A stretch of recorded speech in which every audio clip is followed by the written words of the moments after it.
네, 여러분 안녕하세요. 소금제작소의 공장장입니다.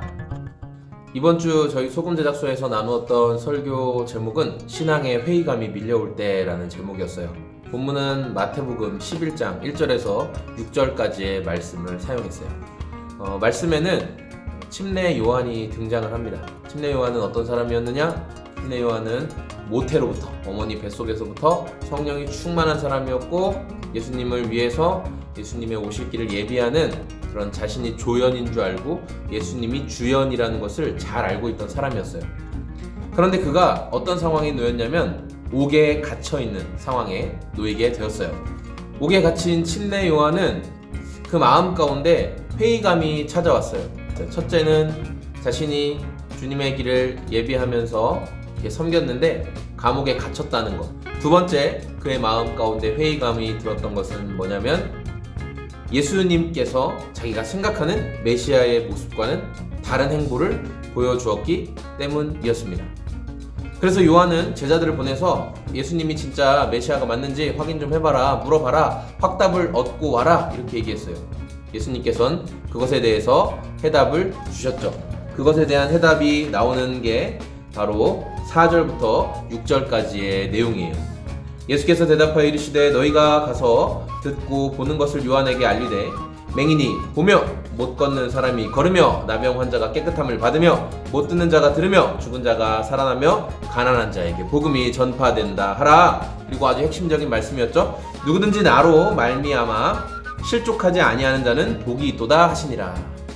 여러분, 성령 충만했던 침례 주던 요한도 그 마음 가운데 의심이 생기고 예수님에 대한 믿음에 대한 고민이 생겼다는 것을 여러분 기억해야 돼요. 왜 그런 고민이 찾아옵니까? 내가 예수님을 사랑하고 예수님을 따르고 예수님을 위해 인생을 드리는데 내 개인적인 삶에 문제가 생기면 우리는 그런 회의감이 찾아와요.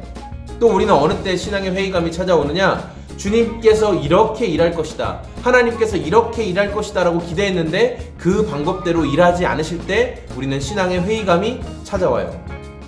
그리고 그 신앙의 회의감으로 인해서 어떤 사람은 믿음에서 떨어져 나가고 어떤 사람은 열렬한 반 기독교, 반 그리스도인이 되곤 하죠. 그러나 예수님께서 뭐라고 말씀하셨냐면 6절 다시 한번 말미암아 실족하지 아니하는 자는 복이 있도다. 끝까지 나에 대한 믿음을 지키는 사람이 복이 있다 라고 말씀하셨어요. 성령 충만함으로 시작했다가 그 끝이 육체로 망하는 자가 아니라 마지막까지 주님을 믿고 그 발걸음이 자빠지지 않는 사람, 끝까지 주님과 한 걸음 한 걸음 걷는 자가 복이 있다 라고 말씀을 하시는 거예요. 기독교는 어떤 특정 사람, 특정 단체가 희망이 아닙니다.